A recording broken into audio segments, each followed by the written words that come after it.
I put up. I'd like to know what's the best thing you have ever binge watched and where can I find it? And you guys can just put that in the chat, but I'm looking Bates Motel. Bates Motel. Bates Motel? Yep.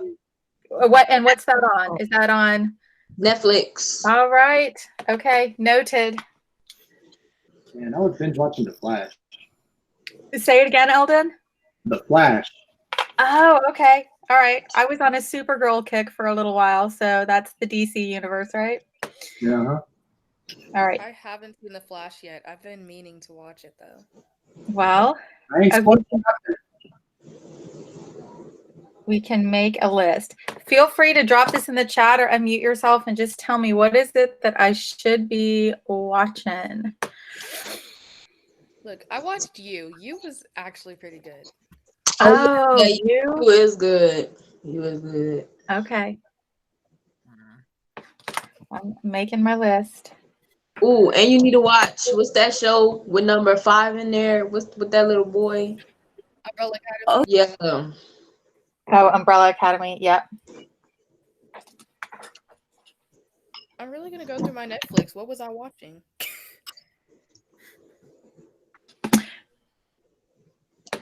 Lock and Key. I love Lock and Key. Who just said that? Oh, that was good. Me. Oh, I love it. I love it. Said that? Okay. Kanaya said Lock and Key. Lock and Yeah. Key. I loved it.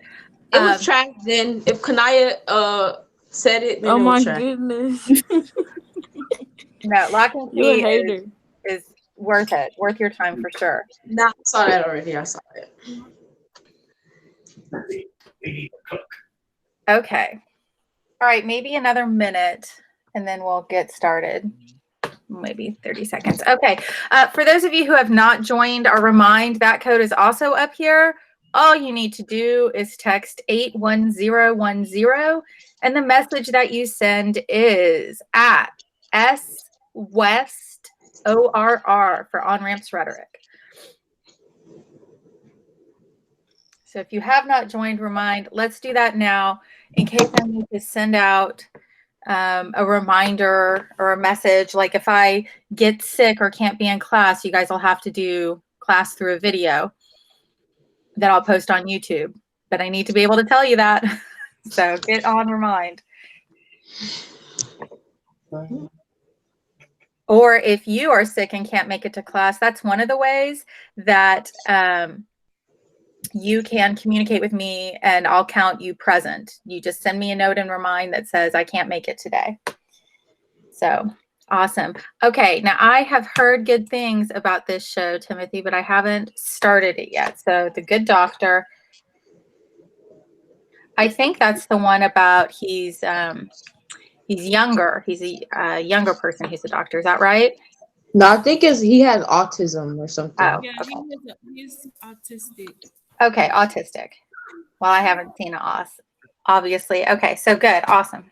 Okay, I've got that on my list. All right. Well, a lot of you guys are joining OnRamps. I'm getting my little messages, so thank you. This How to Join Remind is also posted on our Google Classroom, so if you haven't done that yet, you can also look there to find it. We got a lot of stuff to do today, so let's go ahead and get started.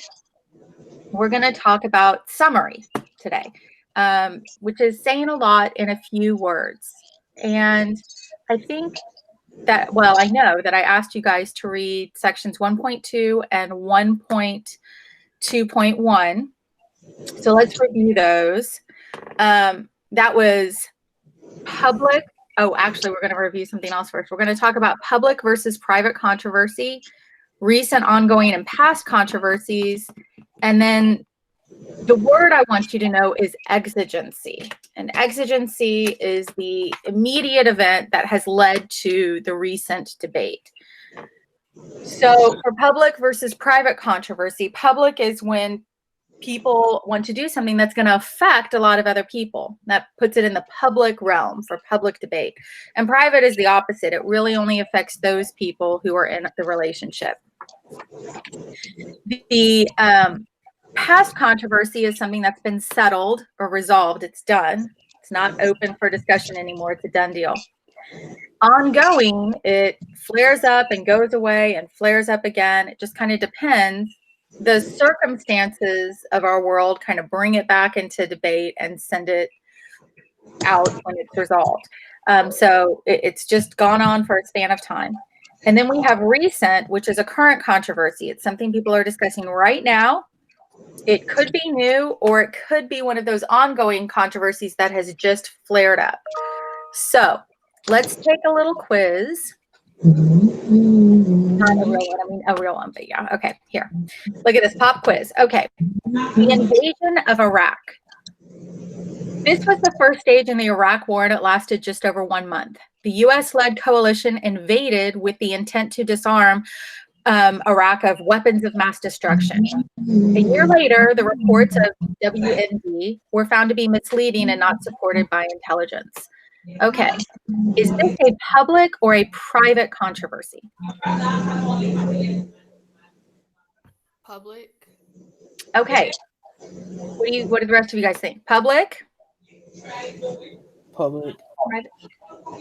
Okay, I've heard some public. Let's find out. I'll click this and yay!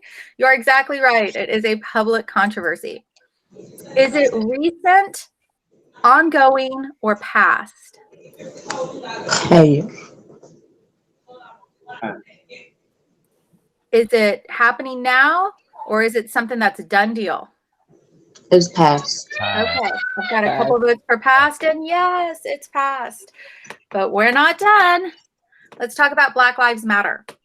This social movement advocating for non-violent civil disobedience began in 2013 after the acquittal of George Zimmerman in the shooting death of Trayvon Martin in Florida. Is this public or private? Public. Public. Yeah. Public. Yes, exactly. Okay. Is it recent, ongoing, or past? Ongoing.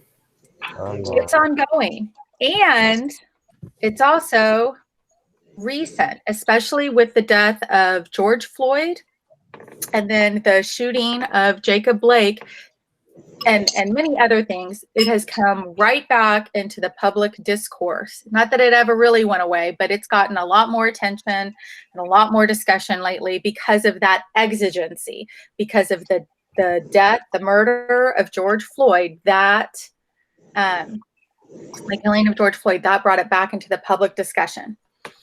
Okay, one more. Prince Harry and Meghan Markle. In January of 2020, the Duke and Duchess of Sussex announced their plans to leave their roles as senior royals in the British monarchy, leaving many in the United Kingdom and the rest of the world confused. The couple is currently splitting their time between the United States and the United Kingdom. Is this public or private? This was supposed to be a private matter. Yeah, exactly, Eldon. This really only affects them. Some people have made the argument that it's public because public money supports the royal family. So there's a small argument to be made there, but generally this was their decision. Okay, is this recent, ongoing, or past? Recent.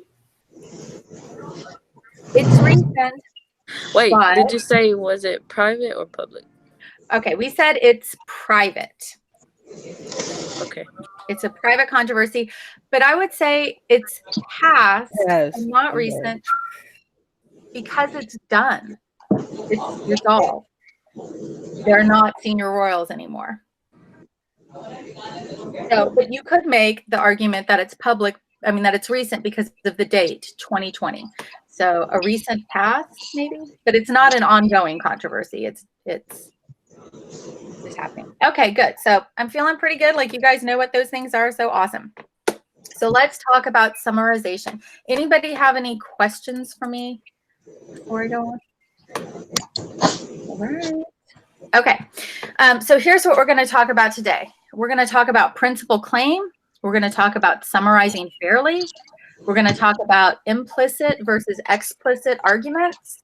We're going to talk about the play-by-play summary and the argument breakdown summary. That's a lot to cover, so let's get started.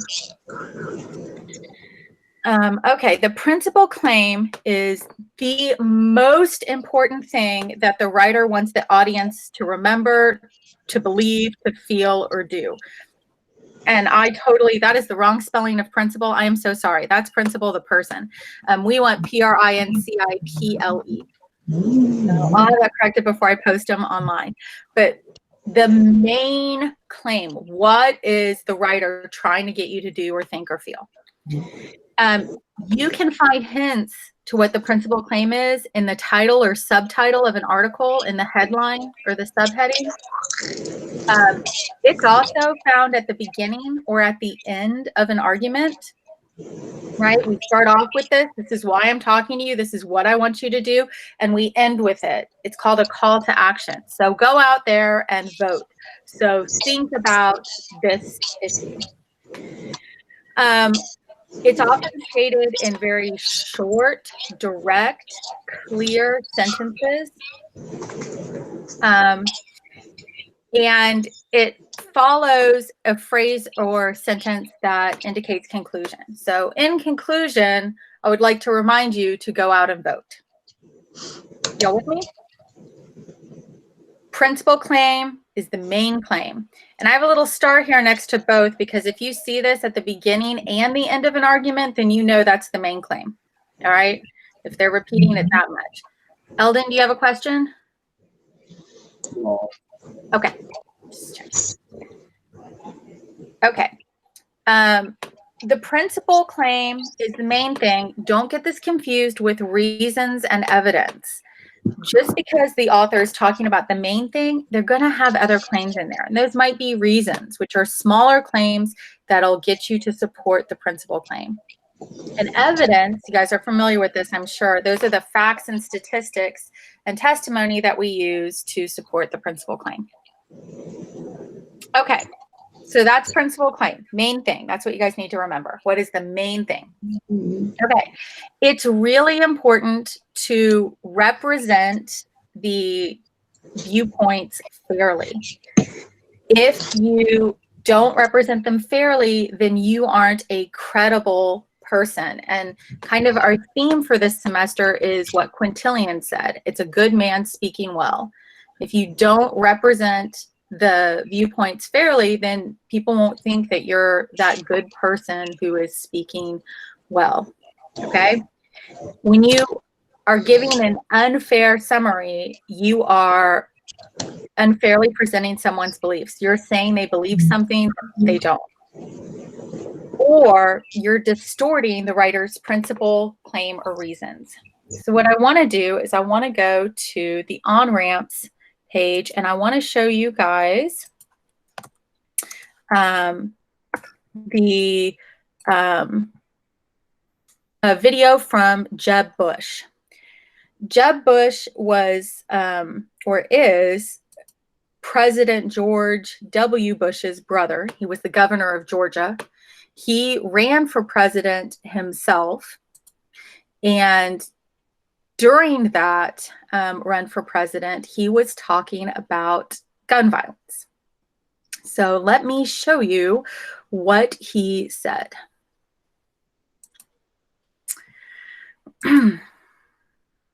Okay. You guys can see this? Okay. I want you to listen to the actual words that Jeb Bush says, and then we will talk. Here we go. We're in a difficult time in our country, and I don't think more government is necessarily the answer to this. I think we need to reconnect ourselves with everybody else. It's very sad to see. But I resist the notion, and I had this challenge as governor, because look, stuff happens. There's always a crisis. And the impulse is always to do something, and it's not necessarily the right thing to do.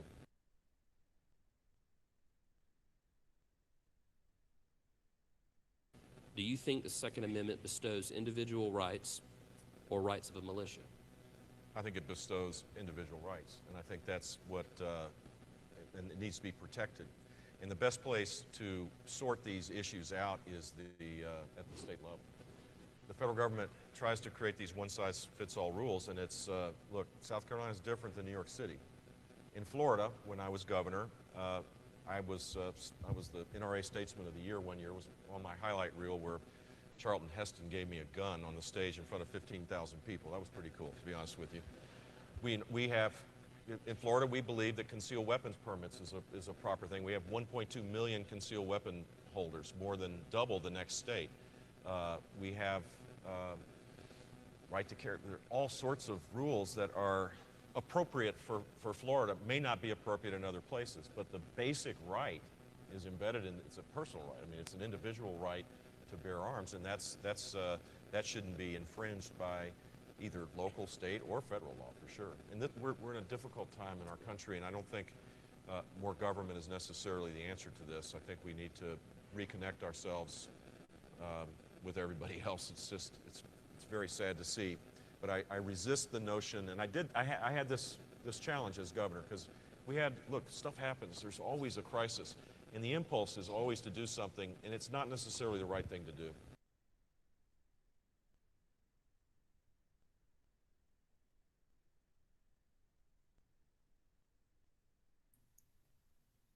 You're muted. Okay, you guys should have an idea of Governor Bush's standpoint here. He supports the Second Amendment, and he was talking about that in relation to some school shootings. Okay, so what I'm going to play for you now is a clip of a reporter asking President Obama about Bush's comments. And I want you to think about whether this is a fair summary of what Bush said. Okay, so here we go. Let me mute myself.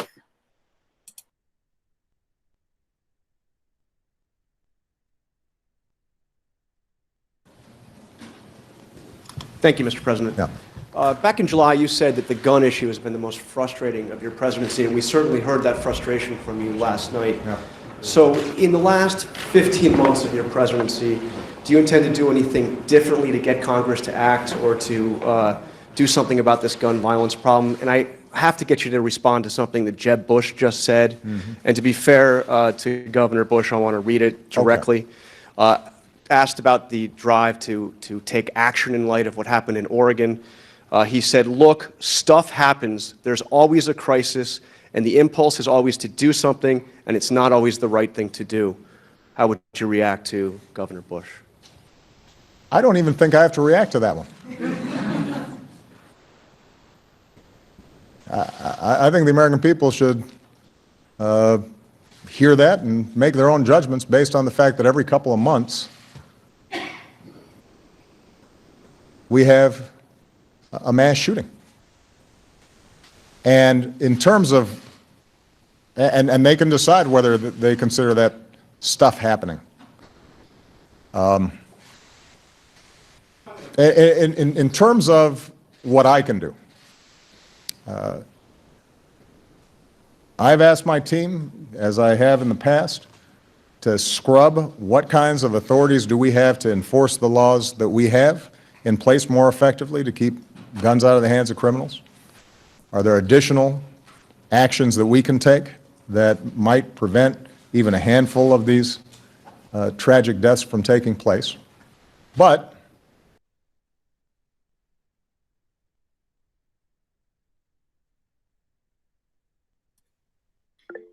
Okay, so did the newspaper reporter fairly summarize what Jeb Bush had said? Was that a fair characterization? I think not. No.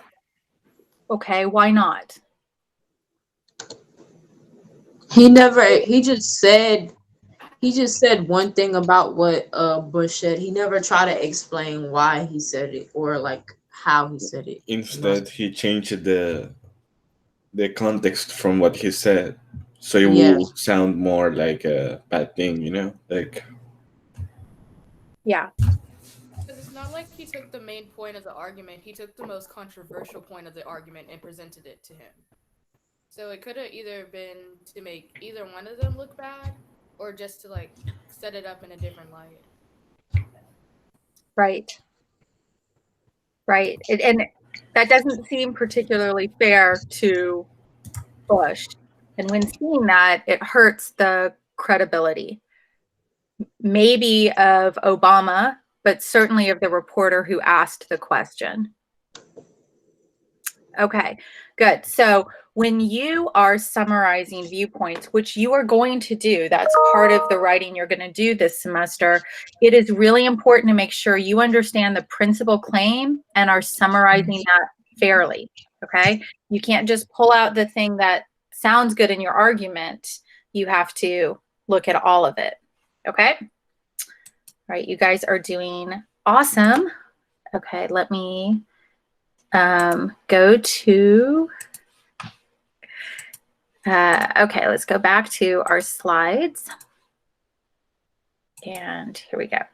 Okay, so the next thing I want to talk about are implicit and explicit arguments. So an implicit argument is implied. And that means that writers suggest things that they want the audience to conclude, and usually the audience is able to figure this out. The audience is able to reach that conclusion. If we don't reach that conclusion, we end up very frustrated. Like, what is he saying? You know, get to the point. I don't understand this, okay? So if you're feeling frustrated by an argument, it's probably because it's implicit and it's not clear enough, okay? The other type of argument is explicit, and explicit arguments are directly stated. You clearly see what the principal claim is, you clearly see what the reasons are, you clearly see what the evidence is.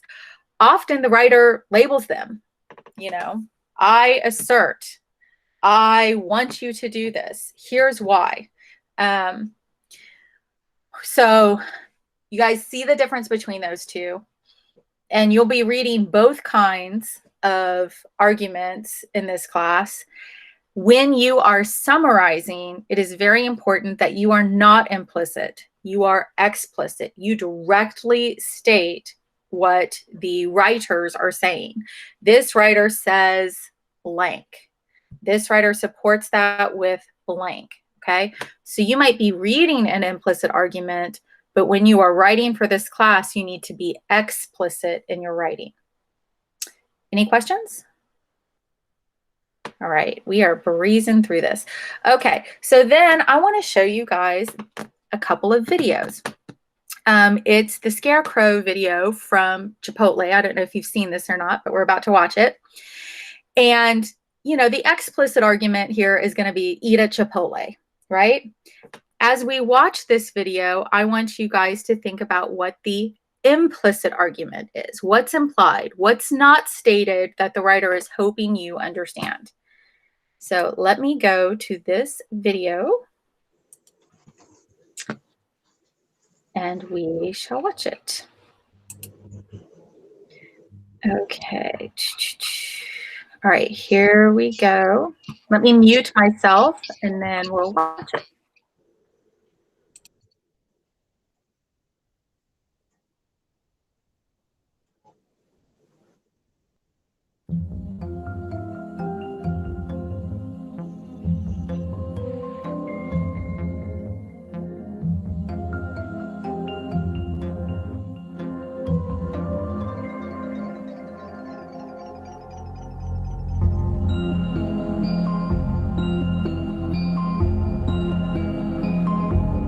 Come with me and you'll be in a world of pure imagination. Take a look and you'll see into your imagination.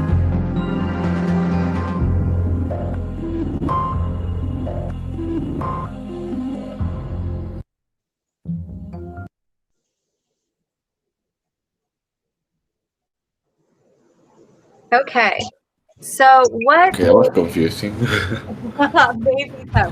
What was happening in the video? He was saying, they was trying to say that how other companies are like force feeding and like caging up their animals while they make their food fresh. Okay, so the argument is you should eat at Chipotle because we have organic food. we have organic food. Our ingredients are fresh. We don't hurt animals, right? We good? Yep. Okay. So all of that was implied. And if you didn't get that, that probably means because the implication wasn't explicit enough for you, right? That video actually caused a lot of controversy. So I'm going to show you the same video that somebody, well, you'll see. They just adapted it a little bit to make their own argument. So let's talk about, after you watch this, what that implicit argument is. I can see why they adapted it. That was terrifying. Just wait. Like, for real, that was weird. Give me $2. This video has blood in it. $2. We'll see. Okay, hang on. You'll see.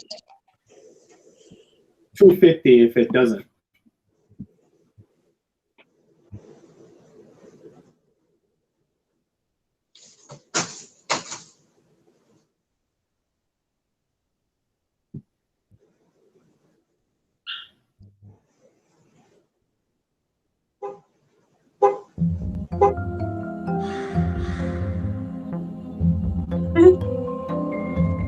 Come with us and you'll be in a world of pure imagination with an ad made for you by a giant corporation.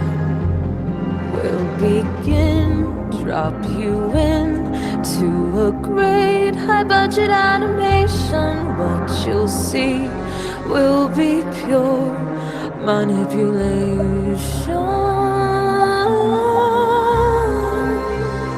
This is just a way to advertise. Open up your heart and use it. Look at that sad face and feel it. If you wanna cry, here's where you do it. We can say what we want in our world of pure imagination. Just pretend we're your friends. It's what we want you to be.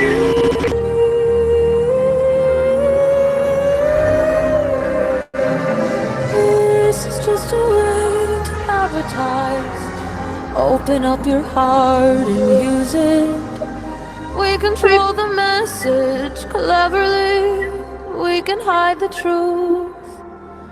There's nothing to it.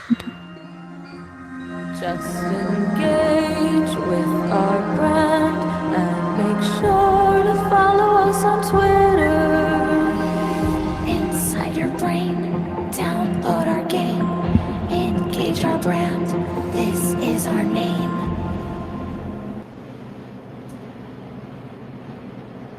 What? It was basically how they use publicity to show some things and not giving us the real stuff, you know? Pretty much. About the game at the It end. really wasn't that serious. It really wasn't. Like you get the idea pretty fast, you know? Yes. Yeah, it's like. But it's actually funny how they do this, trying to be like a deep message, but at the same time, they're also publicity of Chipotles, you know? It's like... So Chipotle's getting the brand out anyway. You need to chill, bro. Megan, do you like It's like the Chipotle? Matrix, you know? We're getting into the Matrix. Terrifying to me. The Scarecrow? I was very uncomfortable. It's like very Tim Burton, like The what is music. it? The Nightmare Before Christmas. That music It kind of reminds me of Jack Stauber or whatever his name is. Jack Stauber. Yes. It reminds me of Jack Sparrow going into a haunted house and then coming out a different man. I'd have to do some research, but I suspect that this came out in October, kind of around Halloween, and they were definitely going for a particular audience with this. You know, this would have shown up on some platforms, but not others. Like this probably wouldn't be super appealing to people my age or maybe older. So you probably, as my daughter tells me, wouldn't have seen this on Facebook. That's for old people, right? So, but the implicit message here is that Chipotle is just